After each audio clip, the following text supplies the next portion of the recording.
Police say they do not plan to further investigate an Onalaska tavern for how much alcohol bartenders there served a UW-La Crosse student before she disappeared. An officer found 23-year-old Neala Frye's body Sunday night by the railroad tracks not far from the Spillway Pub. Preliminary autopsy results released yesterday show Frye had a blood alcohol concentration of 0.21. and that alcohol was a major factor in her death, along with hypothermia. But Onalaska's police chief says after reviewing surveillance video inside the bar, officers do not believe Spillway Pub bartenders were negligent in serving her because she was showing no obvious signs of intoxication. She was walking around on her own, not stumbling and falling over, not needing any help from any patrons to have her walk around. When she left on her own accord. Those are the things that, although we're not bartenders, those are the things that we would think bartenders would be looking for. And this tragedy is sparking a conversation about how much responsibility is on the bartender to cut off a person who is intoxicated. News 8's Jenna Traum takes a look at bartenders' legal responsibilities and the challenges that come with that. Mike and Lisa, the biggest question here is, when it comes to having too much to drink, where do you draw the line? How much is it a matter of personal responsibility for the person drinking? And when does that person cross the line into a state where they're not able to make responsible decisions for themselves? It's not just a gray area in everyday life for bartenders. It's a gray area in state law, too.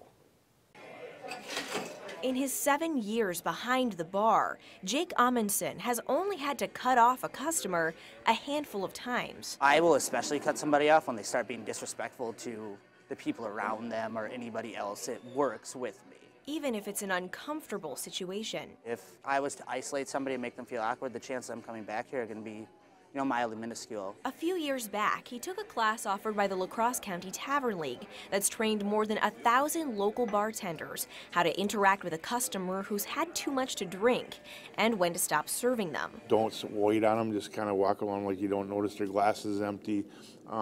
Encourage them to have some snacks, or flat out tell them that take it easy a little while, I think you've had enough. But the class is not a requirement. And even though there's a state law saying it's illegal to sell or give alcohol to a person who's intoxicated, District Attorney Tim Grenke can't think of a case that's actually made it to court. We haven't had any cases like this in La Crosse County. He says one of the reasons is because the statute's definition of what it means to be intoxicated is so vague. It's almost impossible to prosecute. You'd have to have probably a video of the encounter. You'd have to be able to establish how intoxicated the person was, establish that the bartender knew that, and then be able to explain to a jury that they were too intoxicated without anyone really knowing what that really means. Another gray area in what's already a difficult judgment call.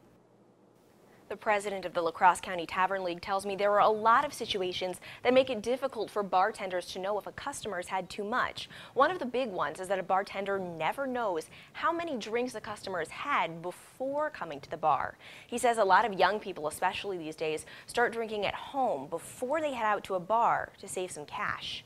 All right, thanks, Jenna. The La Crosse County Tavern League president also says the only class bartenders are required to take is usually online and does not train them on how to interact with a customer who's had too much to drink.